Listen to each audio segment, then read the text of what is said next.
¿Qué tal? ¿Cómo estamos? Soy Cachicho Podcast y aquí estamos otra vez grabando. En esta ocasión vamos a grabar un episodio muy especial. Se llama 20 de noviembre, Ecos de una Revolución. Pues es un tema histórico y para ello me traje a mi amigo y compañero, el doctor Pedro Cázares Aboite, un gran compañero aquí de la facultad y sobre todo un experto en este tema, ¿no? Es un gusto, doctor, que hayas aceptado mi invitación. La verdad que pues estábamos esperando algún contexto histórico para poder invitarlo de nuevo. Y pues me da gusto y sé que este tema, pues como pez en el agua, mi estimado. ¿Verdad? No, por modestia, ¿no? Yo sé que es modestia parte de usted, ¿no?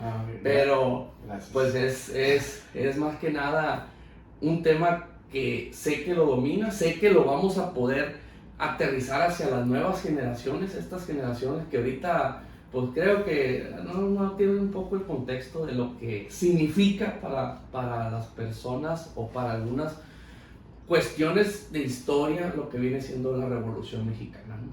Me gustaría que se presentara para la audiencia, que nos diga qué es lo que usted está haciendo, en resumidas cuentas, porque sé que es un chingo, ¿no? Pero así nomás para que vean la calidad de personaje que me traje, doctor. Gracias, Cachicho, por la invitación. Danilo, acá en En controles, Danilo. Un gustazo, como siempre, y a las personas que nos ven y que nos van a escuchar por ahí también en conocido streaming, plataforma.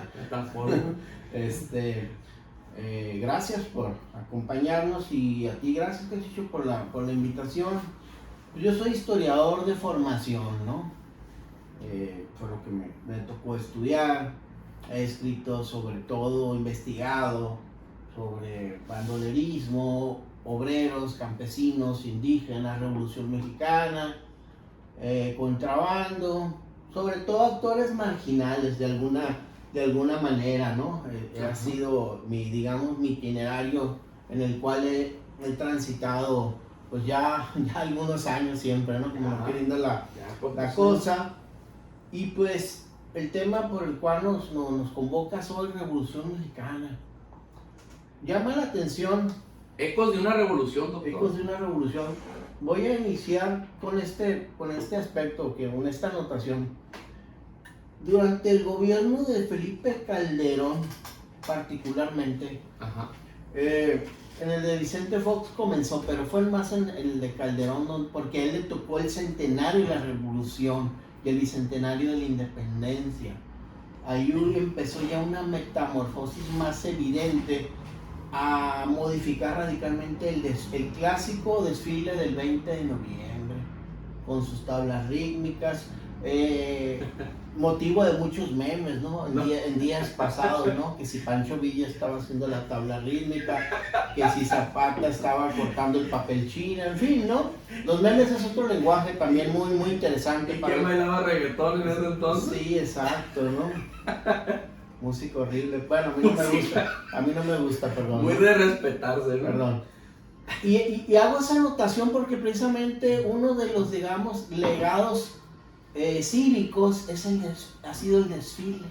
El desfile cívico es interesante cómo se ha ido transformando y cómo ahora ahí hay una transformación, ahora lo que se llama desde la cuarta transformación con el gobierno federal, que dicen que están haciendo el segundo piso, ¿no? Ahí. Sí. Ojalá no escatimen cemento, ¿no? O cimientos. Sí, espero estemos bien cimentados. Y menciono esto porque hay cambios en la escritura, en la enunciación de la revolución. A propósito de los ecos, el eco que llega actualmente es un eco muy débil en términos de discurso, en términos de cultura visual. Y hago un eco con algo muy actual, con Pedro Páramo, por ejemplo, ¿no? Okay. Que eso es una discusión también, dicen, es que si llena los parámetros, dicen, la serie en esta plataforma que tampoco le vamos a hacer publicidad. No, porque no me van a pagar. No nos van a pagar ni un cafecito, ¿no? No van a pagar. Ni unas galletas aquí para Danilo, nada, no van a pagar ni un jugo. Entonces, esta serie, miniserie, ¿verdad? Miniserie, pues, quienes saben de estas cuestiones estéticas, pues son dos lenguajes distintos, no se puede comparar la novela de Pedro Páramo con la serie, porque el otro es un discurso de la cultura visual y el otro es un discurso literario, ¿no? Claro. Entonces, menciono esto porque los ecos que tenemos actualmente, desde la literatura, el realismo mágico, ahí están de alguna manera buscando aprovecharse. Y ahora también me llama mucho la atención que de unos años para acá, cuando se habla de revolución, se habla mucho, digamos, de las que habían sido perdedoras historiográficas en mucho, las mujeres también. El discurso de la mujer, y lo hemos visto rescatado desde la, digamos, la papelería oficial del gobierno federal, ¿no? Las mujeres insurgentes, las mujeres revolucionarias, los posts, la publicidad. Y esto es interesante porque pudiéramos hablar solamente entonces a lo mejor de historia, el libro de texto, pero vemos que hay otras narrativas que son muy interesantes, que los ecos actualmente nos están mandando como ese golpeteo de ola muy tenue, muy bajito, pero siguen presentes, ¿no? Sí, pues, por ejemplo, hoy en la actualidad, perdón, doctor, ¿qué tan vigente ve usted el espíritu revolucionario? ¿Qué tan vigente, o sea, o en las aulas, en donde usted circula más que nada? Pues, ¿a qué le podrías llamar espíritu revolucionario? Pues sí, o sea, ¿por qué el 20 de noviembre es una fecha muy importante para nosotros los mexicanos? Eso nos lleva también a otra cuestión muy compleja. Si nos damos cuenta, pareciera que el 20 de noviembre se celebra el 15 de septiembre, ¿va? Porque vemos a los niños, niñas, chamacos en nuestros centros de trabajo, desde preescolar hasta universidad. Las chavas andan vestidas de Adelita, no vemos ningún Iturbide, o sea, ningún Vicente Guerrero, que era afrodescendiente, por cierto, ¿no? O sea, uno de los gobernantes fue de ascendencia negroide, ¿no? Era afromexicano, ¿no? Vicente Guerrero, ¿no? Entonces, no vemos gente vestida, me brinco a la independencia porque es un discurso que se hace presente en la revolución, y en la revolución se hace presente en la independencia también. Entonces caray, ¿cuándo comenzó esto, no? Pues tiene que ver mucho con las industrias culturales, cómo van guiando, ¿no? Es como algún presidente que en cierto momento intentó quitar la Navidad, ¿no? Intentó quitar la Navidad. No, hombre. ¿Qué presidente fue ese? No recuerdo ahorita me voy a acordar. Ahorita me va a llegar el rayito de luz, ¿no? Pero entonces menciono esto porque cada sexenio trae una narrativa distinta, ¿no? Trae una narrativa distinta.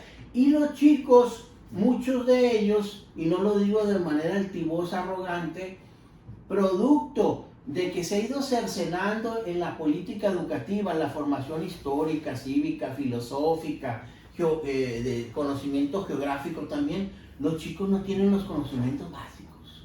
Y salvo honrosas excepciones de chamacos y chamacas que sí se cultivan por interés propio, por su papá, la mamá, por lo que sea. Sí. Pero es limitado, pues, porque el sistema educativo, pues, no fomenta, o sea, no solamente que fomente un nacionalismo, no fomenta un conocimiento histórico, ¿no? Cultura, lo que sí debemos tener los historiadores, cultura histórica, aunque suene medio ampuloso, pero deben de tener cultura histórica, así como el literato, debe tener una cultura general, una cultura literaria, y el historiador debemos de tener cultura histórica, cosa que no le puedes exigir al ciudadano promedio. El ciudadano promedio, si acaso, te va a conocer un calendario cívico, las efemérides, ¿no? Sí, claro. Entonces, sí, yo noto eso. Y no dijera, es que son una bola de ignorantes. No, es un resultado, es una consecuencia de un proceso derivado de un sistema educativo que ya tiene décadas lastrando la formación social y humanista. Yo creo que también lastrando lo que es la identidad, profesor, porque también en la historia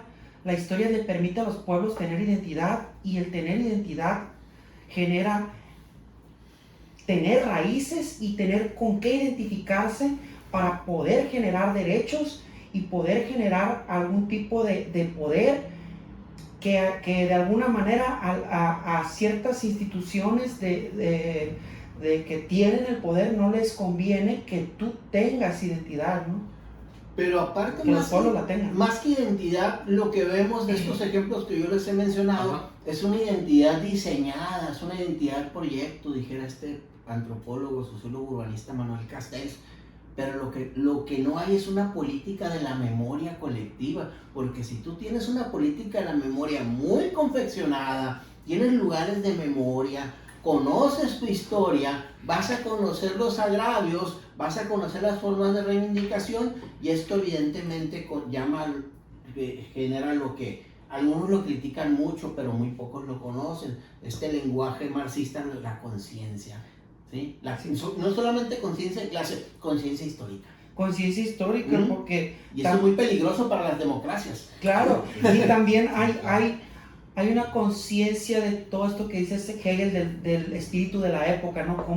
Como de alguna manera... El Zeitgeist, ¿no? Como de alguna manera los pueblos se emancipan de ciertos poderes y de ciertas culturas que terminan avasallando a ciertos grupos pues, trabajadores, a ciertos grupos de interés, que de alguna forma están alienados, diría Marx, están alienados, y que la historia nos permitiría a nosotros liberarnos de todas esas alienaciones. De alguna manera los poderes estos no les convienen, ¿no?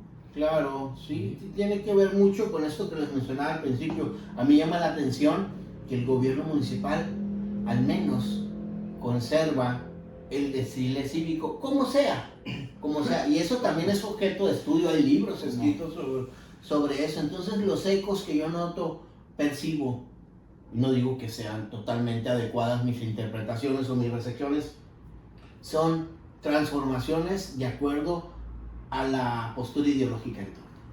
Bien, doctor, realmente ahora entrando un poco en contexto histórico, ¿qué da origen a este conflicto? ¿Qué origina? ¿Por qué? ¿Qué sucedió? ¿Qué fue? O sea, ¿qué pudiéramos nosotros poder aterrizar un poquito en ese rollo, ¿no? Claro. Hay una serie de acontecimientos políticos en Río Blanco, Veracruz, Cananea, Puebla, los hermanos Cerdán, todas estas narrativas.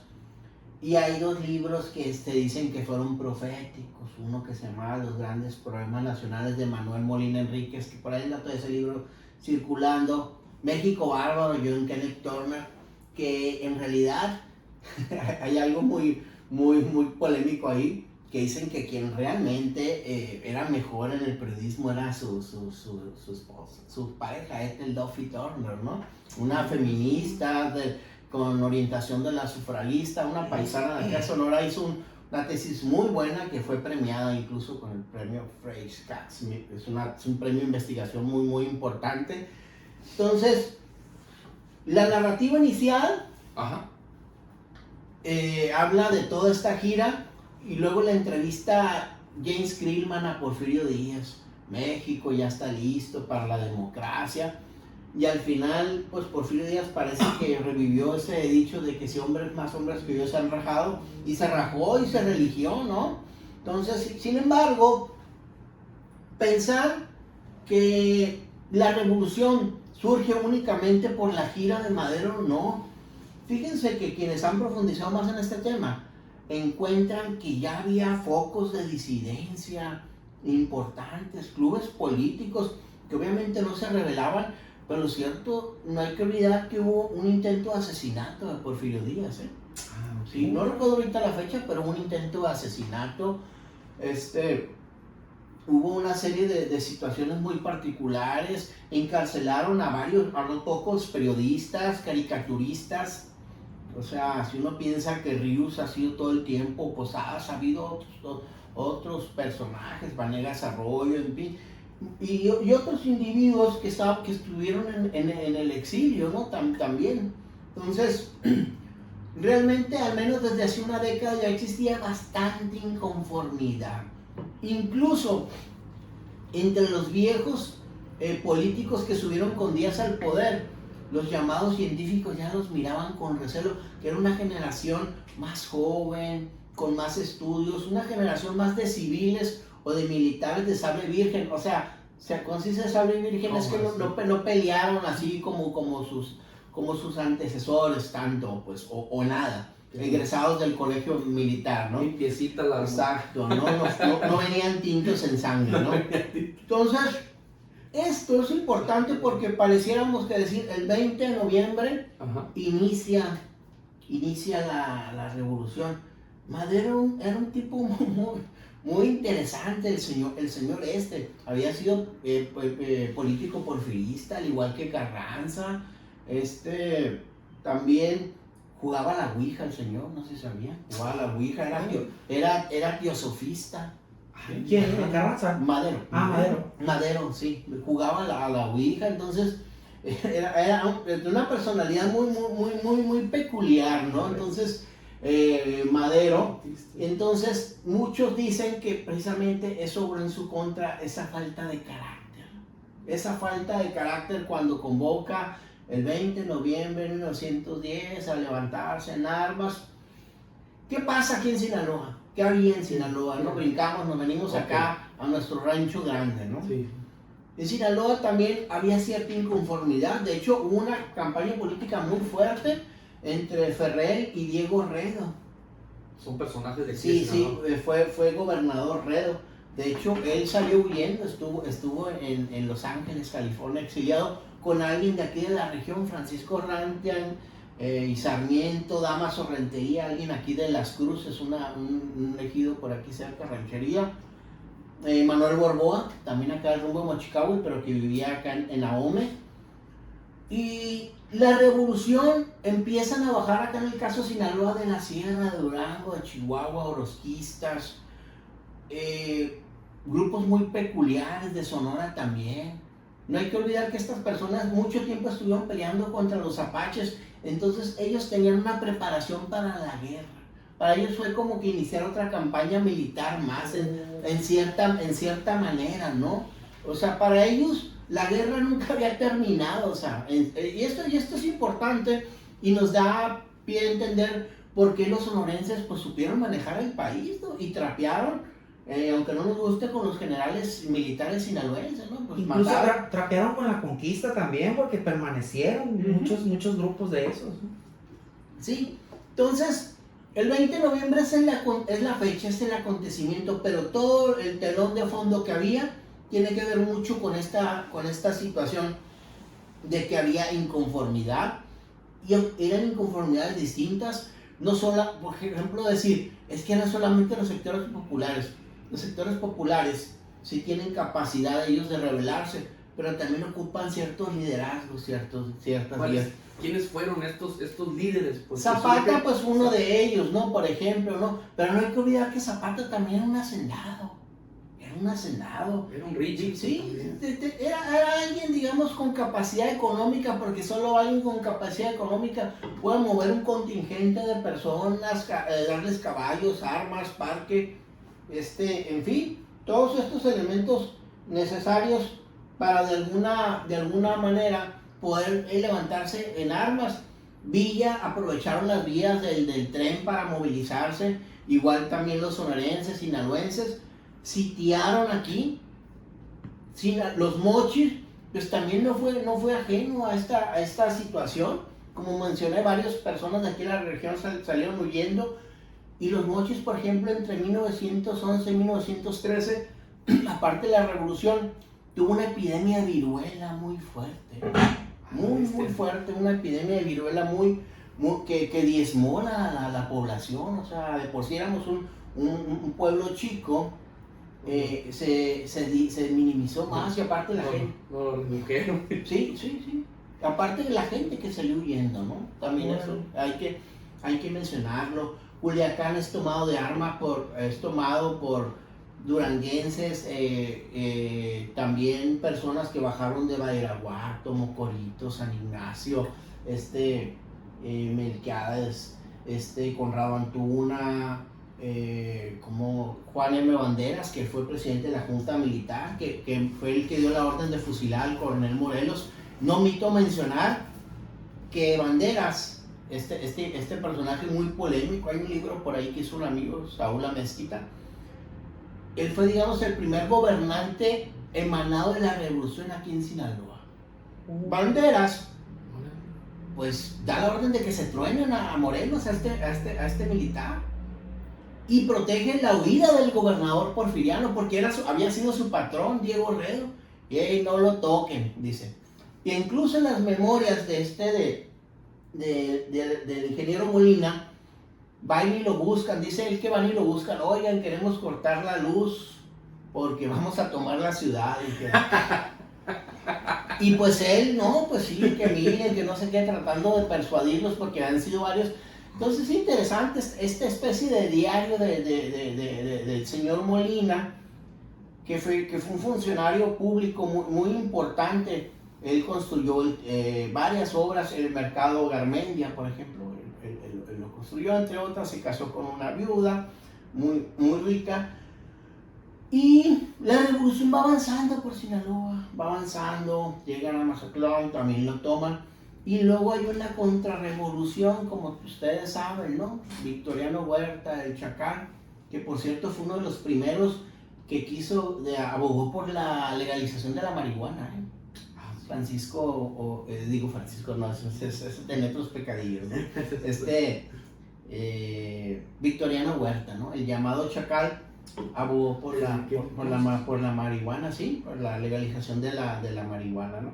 Entonces, son de los aspectos más históricos. Sí, hay cosas muy importantes ahí en ese sentido, cómo se van moviendo las fuerzas, tumban al gobierno en turno, e inicia entonces, luego viene la recuperación, y ahí participan los indígenas.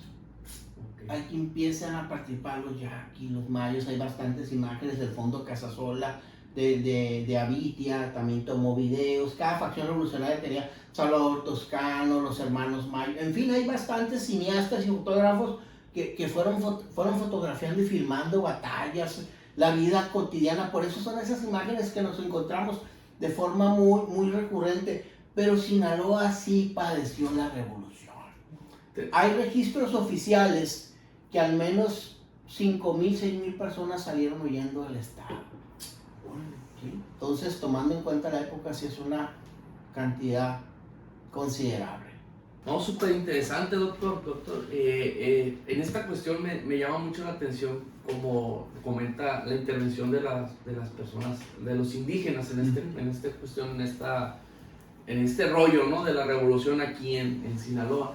Y retomo una frase que dijo hace unos días en su presentación de un libro que hizo aquí en la escuela, donde dijo, no hay que verlos como vulnerables.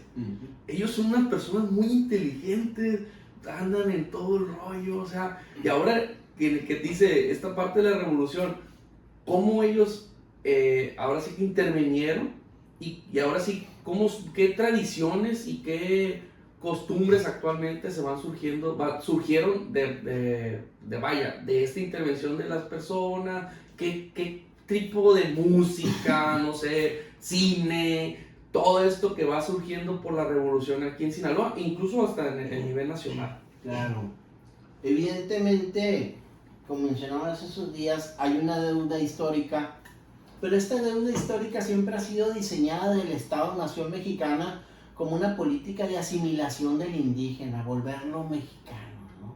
Homogenizarlo, diluir su identidad, sus tradiciones, sus pautas de vida comunitaria, y esto es un equívoco en mi opinión personal, y no quiero decir que tengo completamente la razón, pero sí creo que el indígena lo que quiere es de alguna manera, no van a volver a su forma primigenia, ¿no? Sería una cuestión inocente, ¿no? Hasta tonta. E incluso no creo que ellos quieran, no me atrevo a asegurarlo, volver, porque incluso, ¿qué son ahora? ¿Sí? Son ciudadanos mexicanos, pero tienen formas de vida que sí se conservan de tradiciones, de sus tradiciones. La revolución fue creando instituciones, ¿no? Como el Instituto Nacional Indigenista, una convención indígena con Manuel Gamio, entre otros, Ángel Paler. Después se fueron integrando antropólogos, sociólogos, historiadores, y un debate interesante de qué lugar iba a ocupar el indígena en la nación mexicana. Ellos querían al menos tierras. Oye, quiero tierras. Sí. Quiero formar un ejido, la constitución, porque ellos se asesoraron. Que no supieran leer, escribir, que no fueran tan doctos, pero ellos tuvieron conocimiento. Y claro, también hubo quien les dio el pitazo, dicho de manera coloquialmente, Ajá. de que tenían posibilidades de eso, ¿no? Y esto toma un escenario interesante porque, por ejemplo, en el caso de los yaquis ha sido terrible. La historia de los yaquis es muy delicada, ¿no? Una amiga en paz descansa, Raquel Padilla, los estudió bastante. El caso de Raquel, y los menciono porque tuvieron relación con los mayos de por acá. Ellos le ofrecieron en su momento a Bachomo exiliarse con ellos. Hey, vente. Los yaquis tenían más experiencia, pues ellos nunca dejaron de pelear. Hey, ¿sabes qué? En este momento no hay condiciones, mejor vente para acá. Felipe Bachomo. Felipe Bachomo aquí y su grupo. Muy bravo también. Sí, entonces a él precisamente lo detienen en Moba, Sonora, ahí cerca de Navojoa, de esa zona. Y pasa lo que tenía que pasar, obviamente, ¿no? Los alcances, las relaciones políticas de Bachomo y los originarios de estas tierras, pues no les alcanzaron para negociar. Y no hay que olvidar el acontecimiento de Francisco Villa cuando entra a Estados Unidos, pues. Y tampoco debemos perder de vista la influencia norteamericana que existía en ese momento. Y lo mencionaba hace unos días, Johnston, y a algunos les molesta mucho esto, pero pues hay demasiados indicios de eso, ¿no? Sí. Johnston hizo trato con los indígenas. Johnston hizo acuerdos con los indígenas para arruinar a hacendados, aquí, aumenses, fuertenses, ¿no? Despojarlos de cierto territorio Sí, también. sí. Sí. Entonces, obviamente, pues en esta transición Johnston, aprovechan, pues. Sí, a río revuelto, ganancia de pescado, reza el adagio, ¿no? Perdón. Entonces, en ese orden de cosas, la detención de Bachomo, fíjense, detienen a Bachomo y casi de forma simultánea, Johnston se va, dijo, va a cantar. Y en efecto, sí, Bachomo estuvo en México, Guadalajara, lo traen a Mazatlán y finalmente, pese a que estaba indultado y supuestamente con la detención lo habían indultado, no, lo terminan ejecutando por acá en los Mochis. A partir de ahí se crea una imagen mítica sobre Bachomo, ¿no? Que si está enterrado en Camayeca, que si está enterrado en La Palma, en la zona de Charay. O sea, la imagen de Bachomo pervive en el imaginario indígena y es un referente porque es el último líder indígena, ¿no? Se ha querido construir una estatua, hay un memorial de él que se hizo durante, creo que fue Arturo Duarte, ¿no? Uh-huh.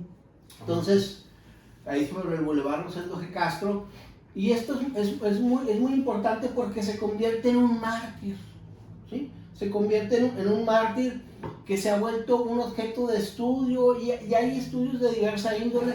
Por ejemplo, lo que yo hice en su momento, yo revisé algunos aspectos que tienen que ver más que nada con la parte armada. Yo no me metí a la parte previa, ¿no? Yo no, como otros trabajos que lo han hecho a profundidad, yo solamente me metí a la parte armada y en el juicio porque tuve oportunidad de revisar el expediente del archivo de la Secretaría de Defensa Nacional, donde viene el juicio a Bachomo y a varios de sus cómplices.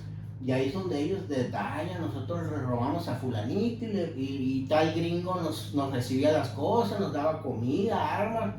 Incluso en el diario de Scully Jordan, publicado en el Autónoma de Occidente, ahí menciona una de ellas, de estas norteamericanas, decía, no, mi papá platicaba con los indígenas, se entendía muy bien, no nos hacía nada. Entonces, si cruzas como trabajamos los historiadores, claro, los discursos, caray, pues algo hubo de eso, ¿no? Hay un sí, y es algo que no termina, maestro, porque por ejemplo ahorita hay una batalla que es una batalla política contra cierto grupo que está queriendo implementar una planta de amoníaco, y hay otro y hay un grupo indígena que pues está en contra porque va a haber un ecocidio ahí, ¿no? ¿Cómo ha cambiado a lo mejor los conflictos de interés pero las luchas siguen siendo las mismas por el territorio, por que se protejan ciertos intereses ecológicos y también pues ciertos intereses económicos que tienen que ver con los indígenas, ¿no? Entonces, ellos siempre han estado luchando porque la modernización no acabe con la naturaleza que ellos tanto sí, ellos tienen, en efecto, ellos tienen otra lectura de la modernidad, muy distinta a nosotros. Por eso iniciaba cuando me preguntabas eso. O sea, ellos van por otra ruta distinta, pareciera que van por un camino similar, pero no, ellos tienen otros objetivos, por necesidad. Tienen que transitar por las dinámicas actuales, emplearse en empresas privadas, hacer ciertas actividades artesanales, en la medida de lo posible, no todos, porque algunos también saben que, por ejemplo, enarbolar su identidad, las festividades tradicionales, eso los vuelve objeto de burlas. ¿Sí? Claro, incluso hay nuevas generaciones de chicos que pertenecen a grupos indígenas que ya no quieren aprender la lengua, que ya no quieren hacer los rituales, que ya no quieren hacer lo que su cultura les dicta, porque hay una especie de bullying cultural, ¿no? Ojo, pero también hay otros aspectos, que no son, o sea, eso es nada más como que una parte. La entrada de hace décadas de otros credos confesionales protestantes, en algunos de ellos, de distinta forma, abierta o velada, se les prohíbe realizar ese tipo de prácticas culturales, y eso por ende pues incide en el uso, la práctica de la lengua indígena, ¿no? Digo porque he estado con personas que han hecho ese tipo de investigaciones en calidad de asesor, director de tesis, y viendo, y también en cierto momento hicimos trabajo de campo en centros ceremoniales. Yo cambié un poco mis intereses de investigación, no quiere decir que dejé esos intereses, pero sí nos tocó registrar y ver también algunos que ya arrastraron la pluma en el sentido, entrevistas y eso. Y sí nos dicen, no, es que se nos prohíbe hablar la lengua. Entonces, no solamente la cuestión que la demás gente los humille, ¿no? los señale, y ellos se sientan intimidados de alguna forma.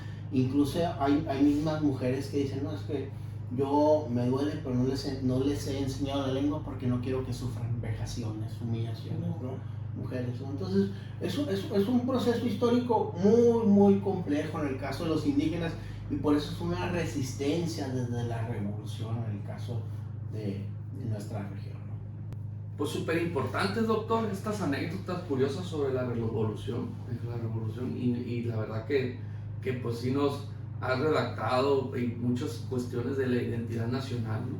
Pero me gustaría ahorita pues ya aterrizar un poco de que viene siendo algo reflexivo, ¿no? ¿Qué significa, o sea, de su punto de vista, ¿no? Muy, muy libre, revolución en el México de hoy? La revolución en el México de hoy, o sea, ¿cómo lo ve usted? ¿Cómo lo percibe? Pues hablar de revolución es muy complejo, ¿no? Porque digamos, término o concepto, pues muchos teóricos lo dicen que tiene que ver desde el campo de lo cultural, y que lo militar solamente es una parte de la parte armada, ¿no? O sea, y no quiero decir que ha perdido importancia, ¿no? Pero los cambios realmente pasan por la parte cultural. No es casual que cuando la Revolución Mexicana, lo que le llama Hans Kelsen ya en la Revolución Hecha Gobierno, lo que hace el régimen revolucionario para legitimar y romper con el régimen anterior es crear nuevas instituciones.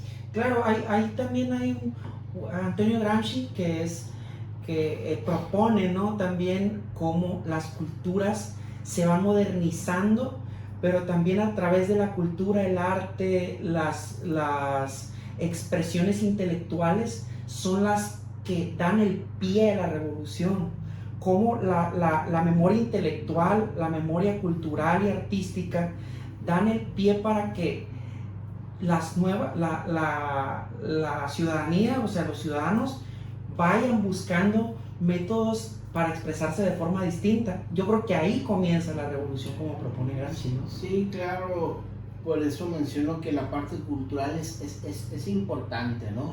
El gobierno actual que venía y en su continuación, en este caso el régimen federal, pues es un gobierno que se dice de izquierda, ¿no? Pero cuando uno piensa desde la teoría social, el cambio, revolución, incluso en un régimen conservador, el cambio es como que, hey, no, mejor nos mantenemos igual. Incluso en el régimen liberal, es como que sí, pero espérate, todavía no es momento, te dicen que sí, pero espérate. Y en el socialismo, sí, pero tiene que ser muy despacio, paulatino. Entonces, cuando uno habla de revolución, piensa que es una destrucción total, ¿no? Y no. De hecho, si volvemos hasta, digamos, la cuna de la revolución, en el caso de la revolución rusa, el mismo Vladimir Ilich Ulyanov, mejor conocido como Lenin, él dijo, espérate, no podemos destruir esto. Exactamente. No podemos destruirlo todo, tenemos que comenzar una transformación. Y él va de alguna manera creando esta transición después de sortear la contrarrevolución, los planes quinquenales, ¿no? Los planes quinquenales. ¿Qué fueron los planes quinquenales? Los planes quinquenales no fueron otra cosa más que cambios entre moderados a recios en distintos aspectos, y fueron, precisamente tienen que ver con esta llamada austeridad, ¿no? Fueron políticas de austeridad económica muy, pero muy radicales, porque cuando nace Rusia, y esto van a decir, nos convoca precisamente con la vanguardia revolucionaria mexicana y rusa. Rusia, acuérdense que se retira de la Primera Guerra Mundial por el Tratado de Brest-Litov, entonces tuvo que pagar multas económicas y demás cosas, bloqueos, en fin. Entonces Rusia pues se aprieta el cinturón y muere Lenin prematuramente. Menciono esto porque esta digresión hasta allá, hasta Rusia, la tierra del vodka y de los osos y el frío. Porque el ideario quinquenal se ve truncado de alguna manera. Sube Stalin y hay una vuelta de tuerca importante ahí, ¿no? Los que no estén de acuerdo conmigo están en contra mía, y ya ven que lamentablemente más tan atroz que aquí en México, sí. De que anduvo de novio con Frida Kahlo, en fin, ¿no? Entonces, la Revolución Mexicana, no olvidar que todavía en los 40 hubo una última rebelión política. Y hay quienes hablan de un desencanto de la revolución, ¿no? Incluso este literato Parménides García Saldaña, Pasto Verde, ¿no? También él ya hablaba de este desencanto, ¿no? En la literatura, en el cine, no hay que olvidar que tenemos un récord Guinness de una película de décadas enlatada, La sombra del caudillo, ¿no? Martín Luis Guzmán. Y paradójicamente fue Carlos Salinas de Gortari, quien permitió que la exhibieran públicamente, ¿no? Entonces, películas como por ejemplo Los Olvidados de Luis Buñuel fueron duramente criticadas porque él decía, caray, en este país moderno del milagro mexicano existe este nivel de pobreza en el centro político de México, ciudades perdidas donde la mugre, la perversión, la pobreza, la inanición coexisten en el país supuestamente que está modernizándose. Entonces por eso fue duramente censurado. Oscar Ruiz también con su libro Los hijos de Sánchez hablaba de la pobreza extrema que se vivía, la migración, y empieza ese desencanto. Para algunos el punto clave fue la represión estudiantil de 68. Ese fue el para algunos, pero en realidad para otros había comenzado al menos así una década, ¿no? Son lecturas distintas según los intereses o los itinerarios investigativos.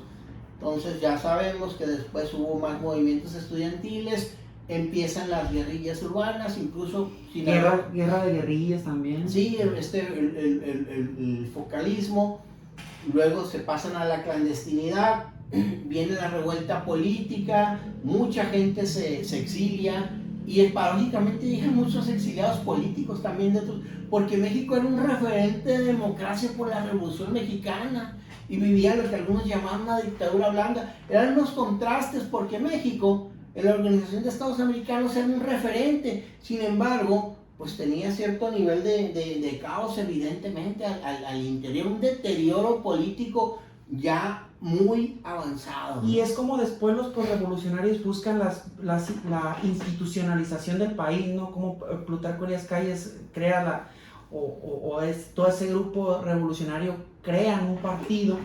Claro. Y el partido lo que va a hacer es generar este aparato, ¿no? También ideológico de la revolución, pero también institucionalizar la misma revolución. Claro, o sea, pero había la necesidad de corporativizar, pues. Claro. Corporativizar significó, por ejemplo, aglutinar los distintos intereses. No puedo dejar sueltos a los campesinos, no puedo dejar sueltos a los obreros, no puedo dejar sueltos a los burócratas. Las instituciones son, digamos, instrumentadas por individuos, ¿no? Entonces, esta corporativización, si bien crea una masa aparentemente leal, pues Madrazo, que fallece en este accidente, que pintaba para presidente, el papá de Roberto Madrazo, él decía, no es cierto, el PAN nos está pisando los talones, tenemos una crisis política, hay que avanzar. Entonces, el mismo partido-estado ya tenía identificados sus focos de infección, ¿no? Entonces, no podemos hablar que la revolución, para algunos, termina con Cárdenas, para otros, termina en la revuelta del Mazán, para otros, termina con el cambio cuando el PRI sube al poder, para otros, termina con el 68, ¿eso me explico? Hay distintas visiones, ¿no? Exactamente. Pues. Sí, porque también, por ejemplo, hay mucha gente que de alguna manera dice que el comunismo y todas las luchas culturales que hubo en Rusia y también en China las demeritan un poco, pero gracias a toda la infraestructura y a los triunfos que tuvo la Revolución Rusa, trajo consigo los sindicatos, los derechos laborales, todas estas instituciones que cuando Cárdenas viajó a la Unión Soviética, trajo de manera novedosa para acá, para este país, y fue como se dio cuenta de que la política era tener bajo control a todos estos grupos de interés, ¿no? Claro, Cárdenas es un tipo muy inteligente, ¿no? O sea, de hecho, él sigue siendo aún, digamos, después de su retiro de la presidencia, sigue siendo influyente, sigue siendo importante, porque si algo se habla acá en México es que cuando un presidente termina su periodo, pasa al anonimato. Cárdenas sí pasó, pero siguió teniendo una presencia importante, era un consultor permanente. De hecho, como anécdota, él salvó a Ríos, a Eduardo del Río, a este cartonista. Sí. Porque era su primo, ¿no? Desconozco si había un parentesco, francamente. Entonces, eso nos da idea de todavía el largo aliento de la figura de Cárdenas, ¿no? La veneración para Tata Lázaro, como le llamaban. Entonces, sí, y resulta muy paradójico que en el momento de la Revolución Mexicana, ustedes saben que en realidad es una especie de mausoleo, ahí están enterrados Cárdenas, todos estos tipos, Zapata, todos ellos. Pues en realidad la historia nos recuerda que ellos se mataron entre ellos mismos, pues ahorita reposan en el mismo mausoleo, porque eso es el monumento de la revolución, es una tumba gigante, digámoslo así. Entonces, es un símbolo de la revolución, pero entonces ahí mismo hay una incongruencia. Entonces la revolución, ¿qué es la revolución? Para algunos es una utopía, para algunos es un proceso inconcluso, para algunos es un proceso de largo aliento que se renueva y que tiene fases. ¿Sí? Entonces la revolución no tiene fin. Tiene un principio, pero no tiene fin. Sí, el fin se lo da, o se lo pone, o lo renueva quien llega al poder. Sí, eso está muy curioso. Ahora en la mañana cuando desperté, me preguntaba mi hermanillo, porque de repente mi hermanito se empieza a interesar por cosas políticas y me pregunta, me dice, oye, güey, ¿por qué Estados Unidos le tiene tanto miedo a China? y yo le contesto, Su percepción. es su percepción, ¿no? Y yo le digo, fácil, la revolución cultural de ellos. Estados Unidos le ha intentado durante muchísimo tiempo la revolución cultural que ha tenido China con respecto a deshacerse de la figura de la persona y convertirse en el colectivo, un partido que pueda acabar de alguna manera con la pobreza extrema. Ellos tienen más de 30 años que acabaron con la pobreza extrema. Ese es en el discurso que ellos manejan. Ajá. Y en la realidad que se ve, ellos acabaron así de alguna manera con todo eso y se lo deben a la revolución y a la creación del Partido Comunista. Entonces, lo que no quieren de alguna manera que tú te des cuenta es que nosotros podemos tener esos modelos de gobierno y nosotros podemos llegar a eso a través de la revolución de las conciencias, ¿no? Que es de lo que tanto hablan en la 4T, ¿no? La revolución de las conciencias. Que sí se puede, pero que China tiene eso desde hace muchísimo tiempo, pues. China es una potencia, no estoy diciendo nada que no sea conocido. China es una potencia, no voy a decir que a la altura de Estados Unidos o al nivel de Rusia, no voy a hacer tipo de comparación. China es una potencia en muchos sentidos, económicos, tecnológicos, energéticos, financieros. China, uno de sus secretos o sus prácticas, compra deuda externa, ¿sí? Tiene deuda externa norteamericana, mexicana, española. China hace eso. China, no sé si saben, tiene un museo naval en Centroamérica. O sea, prácticamente intentaron hacer no un tipo canal de Panamá, pero un embarcadero hecho muy importante. Entonces, el poder económico de China es muy importante. No voy a decir que es el más importante, pero está en el nivel top mundial. Él se habla de tú con los grandes imperios, potencias. Y ellos también tuvieron su revolución cultural, pues claro. Siempre está permanente la guerra de alguna forma. Incluso yo retomo una canción de Silvio Rodríguez, ¿no? Y comprendió que la guerra era la paz del futuro, o sea que siempre va a estar ahí, siempre la guerra siempre está ahí, siempre se está luchando, pues eso es de lo que habla la revolución, ¿no? Sí, la revolución es una utopía, para otros es una realidad y para otros ya fue. Bueno, doctor, estamos casi llegando al cierre de este tan importante tema que pues realmente nos ha quedado muy, muy claro cómo va surgiendo este tipo de revoluciones, pero le voy a lanzar una pregunta así muy a la vez concreta, pero a la vez pues, usted la va a saber cómo aterrizar, ¿no? Es una invitación a reflexionar qué luchas quedan pendientes en nuestra sociedad. Hablar así, qué luchas, o sea, ¿qué hay pendiente? ¿Qué hay pendiente de luchar? O sea, ya hablamos de que hay una revolución, hay un inicio, pero tal vez no hay un final. Claro. Estamos hablando de que estamos en un gobierno que nos están haciendo el segundo piso, pero pues también no podemos decir, déjenlo que lo haga, sino claro, sin que me afecte, claro, ¿no? Claro. Obviamente, quien está desplazado del poder va a denostar a quien está en el poder ahora. Eso es el sentido común, ¿no? Ajá. Y esto no lo digo en solidaridad con la clase gobernante actual, ¿no? Es algo normal, ¿no? Ahora, quien cuestionaba es cuestionado, ¿no? Menciono esto porque, obviamente, al sentirse como un movimiento político importante, no es casual que vaya sobre la revolución, sobre el legado revolucionario. Es que la revolución tiene varios legados, es una opinión personal. Claro. En el plano cultural tiene muchísimos, ¿no? El muralismo, por ejemplo, la música, en la fotografía, en distintas áreas, tuvo un impacto en el folclore. De hecho, una forma de, digamos, intentar mantener contentos a todos fue la creación de los estereotipos regionales, ¿no? El charro, la china poblana, y vemos cómo el cine fue un vehículo importante para eso.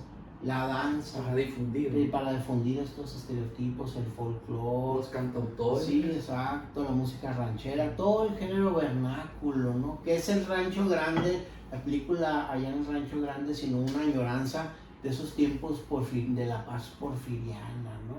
El traje de luces de charro, o sea, es el traje del hacendado porfiriano, si uno lo revisa, desde una manera iconográfica estética.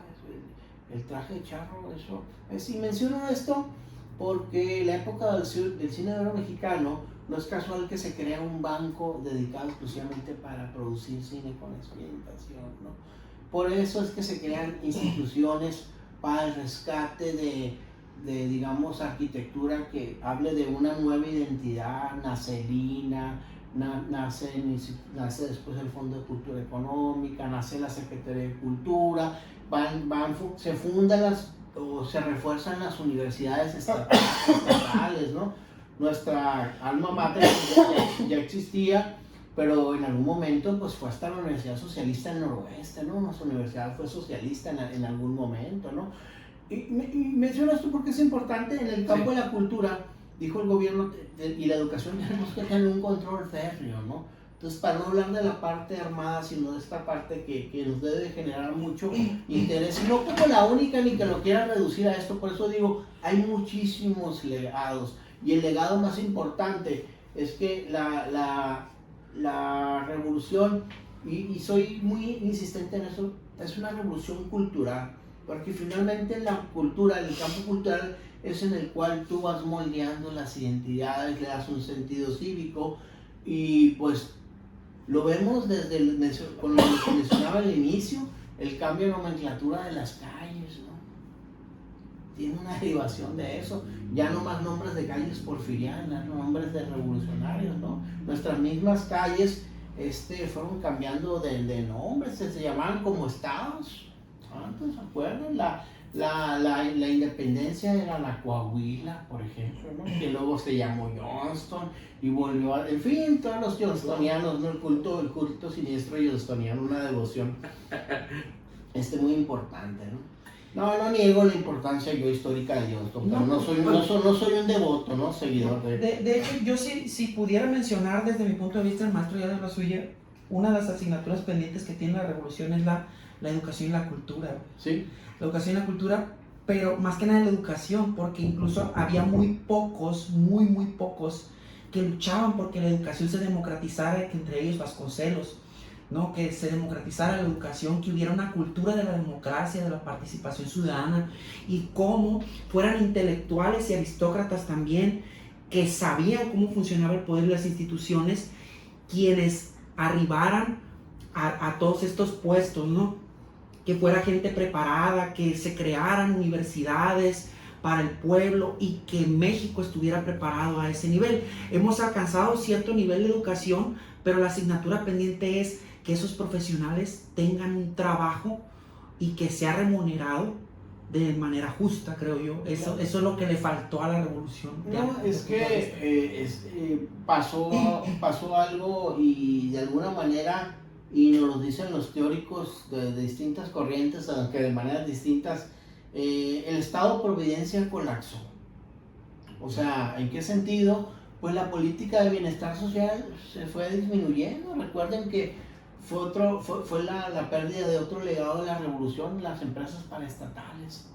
Había empresas paraestatales de todo, de frijol, de arroz, de leche, de manteca, camiones, ferrocarriles, aviones, todo el Estado, pues, muy al estilo del modelo soviético, ¿no? De alguna manera. Poca gente se da cuenta de eso. A mí me da mucha risa cuando hay personas que yo sé que trabajaron mucho tiempo en empresas paraestatales, sí, y le echan a los rusos que se están muriendo de hambre. Sí, claro. Oye, si tú trabajaste en una empresa de modelo sí, tú eras el problema, no la solución, cabrón. De hecho, es algo muy notorio y lo dice de manera chusca, pero lo comparto. Llega mi hermanito también en la mañana, me dice, se queja un trabajador de ahí de donde trabajo, y dice, porque soy comunista, porque el de los comunistas y que no sé qué.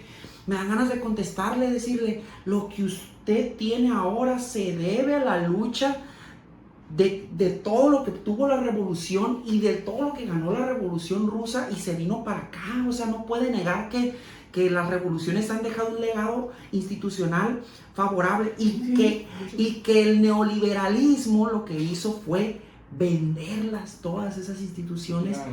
y quitarle ese valor al Estado, no quitarle más fuerza al Estado, porque de alguna manera ellos se daban cuenta que el Estado iba a perpetuar al que les quita el poder, los iba a perpetuar. Sí, y es un tema complejo porque ese sería otro legado. Puede decir alguien, eres procomunista. Yo siento que hay actividades que el gobierno no debe haber soltado. No voy a extenderme ahorita porque eso sería motivo de otra charla, pero es uno Después, de después lo abordamos. de los legados que fueron también trastocados. Pero evidentemente sabemos que ahorita estamos en el otro extremo. En materia de educación y cultura esa es una deuda importante. Yo no soy iluso, no soy inocente. Quisiera creer que en algún momento del sexenio de la señora Sheinbaum, otorgándole el beneficio de la duda, Claro. porque yo digo, han pasado gente por la presidencia con características muy particulares. Ojalá ella y las personas que estén ahí sin ser pro partido ni anti, o sea, intentando ser lo más ecuánime, ¿no? Ojalá que yo infiero, yo percibo que este ajuste tiene que ver también estamos en un momento de estancamiento económico, ¿no? Quien no lo quiera ver, o sea, es otra cosa, simplemente ve los cobros que te están haciendo los bancos, ¿no? Claro. Entonces, los presupuestos, pero aún así, yo creo que si bien, ok, no lo subiste, pero no lo bajes. Al menos, yo creo que eso sí pudieron haberlo hecho. Y va a entrar alguien con una visión de economicista o tecnócrata, aunque sea, y va a decir, no, es que mira, no lo bajes, no lo subas, pero al menos no lo bajes. Claro. Manténlo, pues. Sí, manténlo al menos ahorita, sabes que no te puedo dar más, espérame el segundo, el tercer año, que ya estemos instalados. Sí, debe de mejorar. ¿Y por qué en educación y cultura? Porque también, por supuesto, en ciencia y en tecnología. No nos sirve que tengamos petróleo, no nos sirve que tengamos muchas divisas de Estados Unidos. Es imposible, y a lo mejor ojalá mis palabras envejezcan adecuadamente, que Trump eche millones de personas como algunos están vaticinando. O sea, el norteamericano no va a querer hacer los trabajos que hacen los latinos, ¿no? Ni asiáticos, ¿no? O sea, yo entiendo que él tiene que mantener un pulso referencial en su discurso, claro, con cierto segmento de votantes, ¿no? Claro. Que ese es otro tema importante, que la gente no quiere ver y tiene relación con mexicanos. Hay mexicanos que votaron para que no fueran los mexicanos, ¿no? Entonces, ese tipo de situaciones nos deben a nosotros hacer parar, así como dicen oídos, y decir, tenemos que invertir de alguna manera, o no sé, crear condiciones para que las divisas que manden los paisas, no sé, hay esquemas, hay gente que sabe hacer esto, dejando el idealismo, hay gente que sabe, y es muy capaz y puede hacerlo, pero sí es necesario invertir en educación y en cultura, porque alguien puede decir, no, pues es que el capital humano resuelve todo. Resuelve muchas cosas, pero no resuelve todo.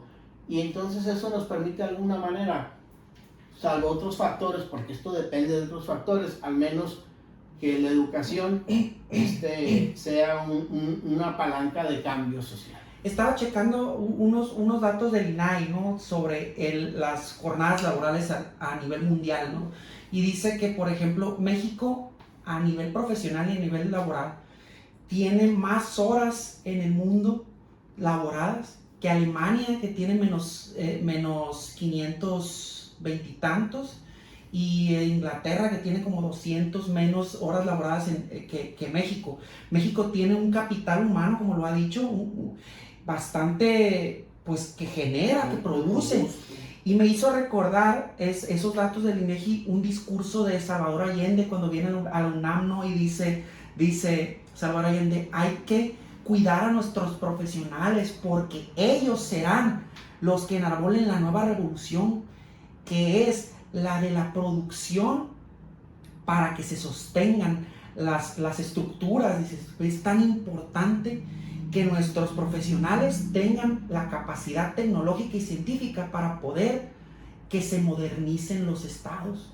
Así es, sí, tiene que haber, y así como yo creo que debe haber una miscelánea fiscal también. Debe haber una miscelánea fiscal para, si bien no desagradar a los empresarios, pero también debe de haber incentivos y debe de haber también un combate real a la corrupción de todas las partes. Pero sí, la inversión, el presupuesto en materia de educación, cultura, ciencia y tecnología, no solamente en asistencialismo de programas, porque eso pues nos hace rayar en una visión populismo, y ya sabemos que el populismo tiene sus peligros. Y sus costos también. Sí, exactamente, al final genera ciertas situaciones. Y yo, para ir concluyendo, no niego que estos programas de asistencia social han mejorado el nivel de vida de varias personas. Hay que ser realista, porque eso nos lleva a lo que comentaba Anilo, son tan bajas las pensiones que perciben las gentes. Sí. Los sueldos de jubilación, que hay gente que el último sexenio ha sobrevivido con su raquítica pensión y lo que la alumna le llaman la PGBeca.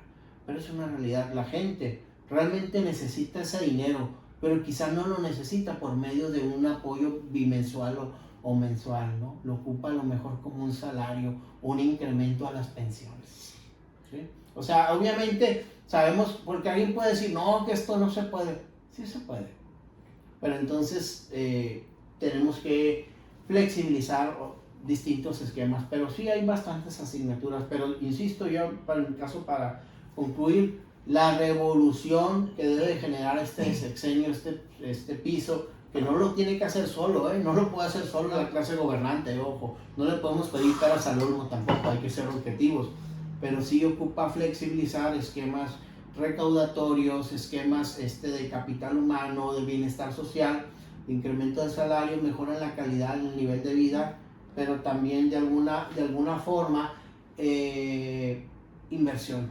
educación, cultura, ciencia y tecnología. Tenemos, sin ser idealista, una fuga de talentos importantes. Hay gente que simple y sencillamente se va a otros lugares, no porque gane más, sino porque está menos horas en el trabajo y permite tener eso por sí mismo, ya te genera una mejor calidad de vida. Así es. Pues en mi parte, pues doctor, le agradezco muchísimo lo que viene siendo el tema que le llamé Ecos de una Revolución. Me encantó cómo lo fuimos aterrizando en lo personal, incluso el Danilo ahí estaba muy excitado también. Muy participativo. Sí, en este fue el que más participó. Es necesario. Sí, y le agradezco como de antemano, agradezco pues a la audiencia ahí, espero y nos sigan, se suscriban al canal, ahí vamos a subir este tipo de contenido de historia. También invitamos a que hay que darle el beneficio de la duda a este sexenio de la señora. Sí, es necesario dárselo, porque también va a ser importante, como dice, no dejárselo nomás todo a ellos, hay que hacer una aportación también de nuestra parte. Y me encantó, en lo personal me encanta la historia, cómo me la narran a veces los historiadores, porque a mí en lo personal a veces la historia no me gusta, ¿no? Y me quedo y empiezo y los escucho, pero de antemano vuelvo a decir, la revolución, como dijo usted, ya hay un inicio, pero no hay un final.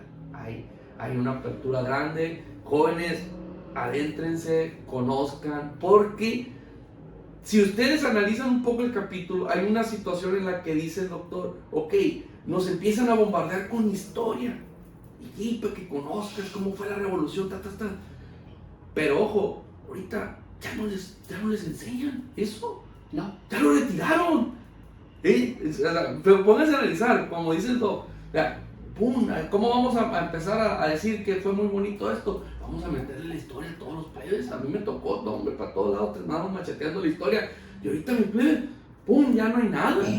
Ya no les muestran esas cosas. Por eso lo visual. Lo visual, o sea, ya no te muestran cómo fue.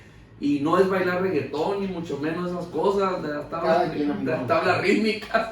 Pero esto fue el episodio del Cachicho Podcast. Agradezco que hayan estado aquí. Muchas gracias, doctor. Estamos a la orden, ¿no? Igualmente, un placer. Muy amables.